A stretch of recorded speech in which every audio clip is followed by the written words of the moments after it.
Owen Hart was an excellent wrestler. His matches against his brother Bret stand out as some of the best matches that either man ever had.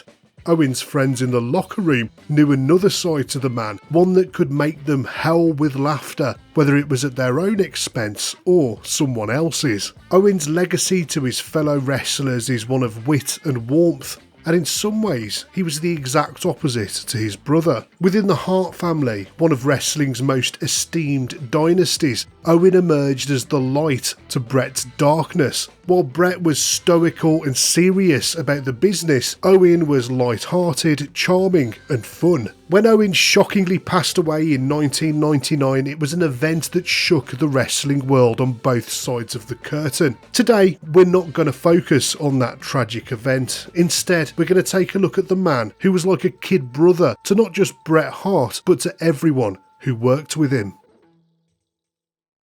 In professional wrestling terminology, a rib is a prank that's played on another wrestler or backstage employee by another wrestler. It's a long-held tradition for wrestlers to rib each other backstage and sometimes even in the ring. It's kind of like a rite of passage and a way for the guys to blow off steam with each other. These practical jokes aren't always good-natured, however. There are many stories about wrestlers treating each other in pretty diabolical ways in the name of having a laugh. Tom Billington, also known as the Dynamite Kid, was related to the Hart family by marriage. He married Michelle, who was sister to Bret Hart's first wife, Julie.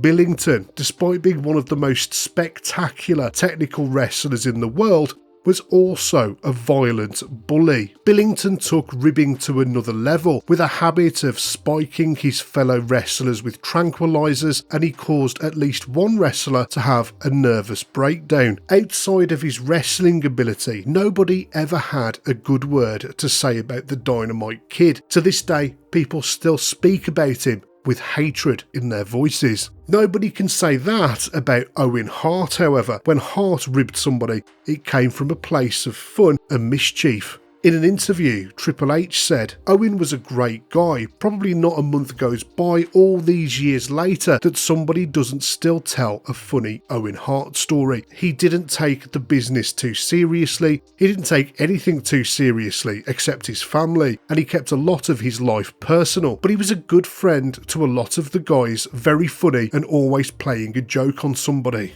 And the incredible thing about Owen was, he was totally fearless in who he was ribbing. Not even Vince McMahon was safe. It was December 1995 and the WWF were promoting a hog pen match between Hunter Hearst Helmsley, now known as Triple H, and Henry Godwinn at the In Your House 5 pay-per-view. The stipulation for the match was that the men were to wrestle in an actual pig pen filled with mud and real pigs. For the show, a bunch of pigs were dropped off at the arena earlier in the day, and Owen saw an opportunity for mayhem. Long before he became a superstar in his own right, Matt Hardy was working for the WWF as a hired hand backstage, and on the night of In Your House 5, he was given the job of herding the pigs. In an interview, Matt said, "I remember Owen came roaring out of the hallway and he said, 'Hey, you're the guys with the hogs. I'll show you where to put them. Come with me, come with me, come with me.' We kind of followed this because he seemed very suspect when he was doing this. He was up to something." At every arena that the WWF would arrive in, Vince McMahon had his own makeshift office set up in one of the backstage rooms. Usually there's a sign on the door with his name on it, but Owen had sneakily removed it when nobody was looking. Owen directed Matt and the pigs directly into Vince's office. Just a few minutes later, Vince came back to the office. He reached for the door handle, pulled it open, and was greeted by a pig trying to escape from the room. Vince surveyed the scene in his office. There were hogs everywhere. Without missing a beat, he stormed back into the corridor and roared Owen's name. He'd immediately figured out there was only one man to blame for this prank. We very rarely hear of wrestlers ribbing Vince McMahon, with even the toughest guys being scared of the potential repercussions. But for Owen Hart, he'd been laughing in the face of authority since he was just a kid. Owen's father, Stu Hart, was both respected and feared in the wrestling business. He was an old school promoter that not only taught his 8 sons how to wrestle, but also countless other men who would go on to become legends in the business. The likes of Billy Graham, Chris Jericho, Brian Pillman, Mark Henry and Edge all came through the Hart family dungeon, and so many others speak with reverence about the punishment meted out to them by one of the toughest Canadians ever to live. Tellingly, Bret always referred to his dad by his first name. That says a lot about their relationship. But for Owen, his mischief knew no bounds, and he wasn't going to stop at his dad when it came to playing pranks. One of Owen's many talents was a knack for doing impressions. In his autobiography, Bret recounted how Owen managed to piss his dad off in the space of about 10 seconds by impersonating his longtime friend, Reg Park. On the morning of WrestleMania 5, a call came for Stu, who stood in his long striped nightshirt talking with a big smile on his face. "Yeah, Reg, how the hell are you?" Reg Park had been a respected bodybuilder once upon a time. He was an easygoing guy and the conversation started out friendly, but Stu couldn't believe his ears when Reg suddenly said, "Stu, you were always afraid of me. You never had the balls to try me, or I would have shoved your head up your ass." Stu was pacing the room with the receiver pressed hard against his cauliflower ear, his jaw set like granite. "Reg, if you wanted to try me, why didn't you try me?" Even the veins in his sturdy white legs seemed to swell with rage. I was sure Stu was about to head downstairs and face off with Reg right there in the lobby. Then Stu abruptly sat on the bed and slammed the phone down. A shy, almost embarrassed smile broke over my dad's face. That was Owen. The little bastard got me. Bret was amazed that Owen had managed to get under the skin of their father so quickly and so effectively.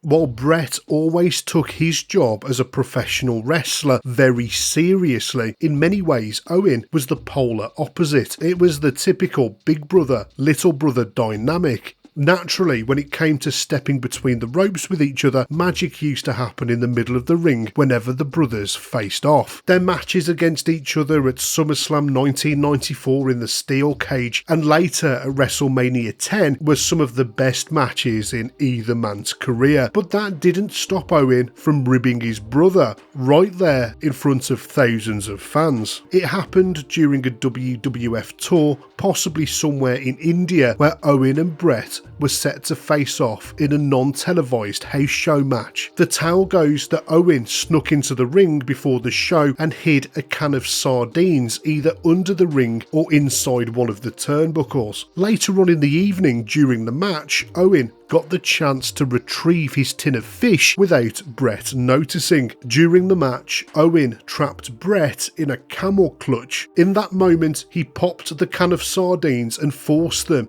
into Bret's mouth and wiped them around his face. Bret had no choice but to continue the rest of the match with that unpleasant taste and smell of sardines all over him. It didn't matter whether it was backstage or in the ring, the most important thing for Owen was to have a laugh. He just refused to take life too seriously. One night in San Antonio, he found the perfect accomplice in Mick Foley for another rib. Owen and Mick had a match scheduled and they found out that Dave Meltzer from the Wrestling Observer newsletter was going to be in attendance. Dave Meltzer is known as one of wrestling's foremost journalists and he gives a rating to every match he sees and posts them. These days on his website, but back in the day, he used to put the match results and his rating in his newsletter. Knowing that he was in attendance, both Owen and Mick decided to aim for the lowest possible match rating from Meltzer by intentionally staging the worst match ever. Sadly, there's no video recording of this match in existence, but Meltzer has spoken about this incident on Chris Jericho's podcast. According to him, Owen and Foley exaggerated every single move that they performed and ended up turning the match into a comedy hardcore match. They slammed each other on big bags of popcorn and acted as if they were mortally wounded. Meltzer revealed that he had no idea about their plans. He said, "I watched the match and they were hitting each other with bags of popcorn and overselling it. It was ludicrous, but it worked." Steve Austin was the special enforcer for the match, and he was positioned outside the ring. Foley mentioned in his autobiography that Austin had to hide his face in his arms to hide his laughter. Despite their best efforts to have the worst ever wrestling match, Owen and Mick Foley ended up winning the San Jose crowd over with their comedy wrestling. To their disappointment, Meltzer didn't give the match a negative star rating. He actually thought it was an excellently timed comedy match. Davey Boy Smith, also known as the British Bulldog, was known for his typically English sense of banter. He had also grown up around Tom Billington, who we spoke about earlier, so he had more than a thick skin when it came to pranks, and yet Owen and Bret sometimes managed to push him to the limit. Davey was as close to the Hart family as it was possible to be without being a blood relative. When he moved from the UK to Canada as a teenager, he was taken in by the Hart family and learned to wrestle in Stu Hart's dungeon.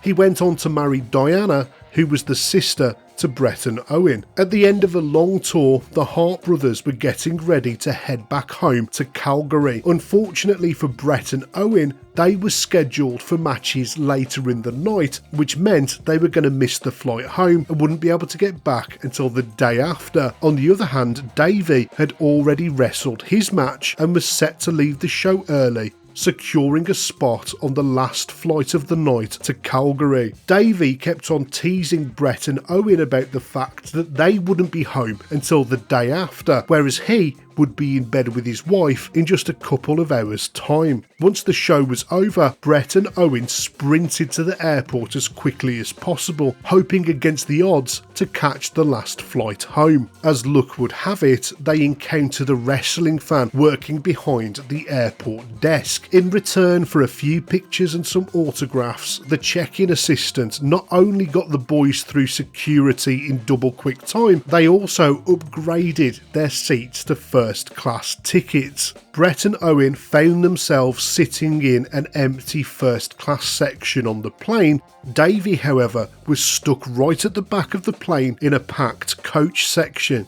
A flight attendant approached Owen and Bret asking if they'd like to invite their friend to join them in first class. Realising that Davey was alone at the back, they decided to play along, pretending that he was just a wannabe wrestler. They agreed to chat to him for a bit, but told the attendant that they would give a sign when they wanted him to return to the economy seats. And so Davey came and sat with Bret and Owen in first class for a while. A few minutes later, they gave the signal and the attendant asked Davey to return to his seat in coach. Davey tried to explain that he was a WWF superstar too, but the attendant wasn't having any of it. Eventually, Bret and Owen owned up to Davey, who had now gone red in the face. In a fiery tirade, Davey bellowed, fuck you, and fuck you" at Bret, Owen and the flight attendant. Bret and Owen couldn't stop laughing for the rest of the flight home, knowing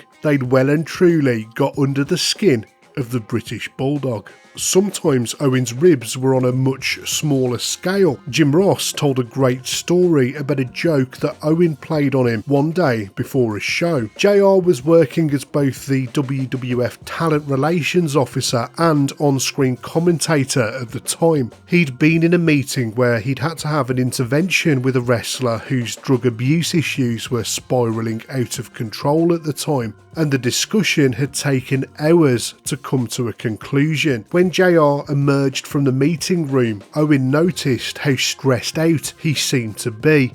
After a quick trip to catering, Owen jumped out on JR with icing sugar under his nose as if he'd been doing cocaine and said, "It looks like you've had a rough day, JR, but a lot of us are appreciative of what you're trying to do to help." JR couldn't help but crack up at the time. and that was Owen's way of putting his arm around a stressed out friend and colleague, and a way to tell them that it's gonna be okay.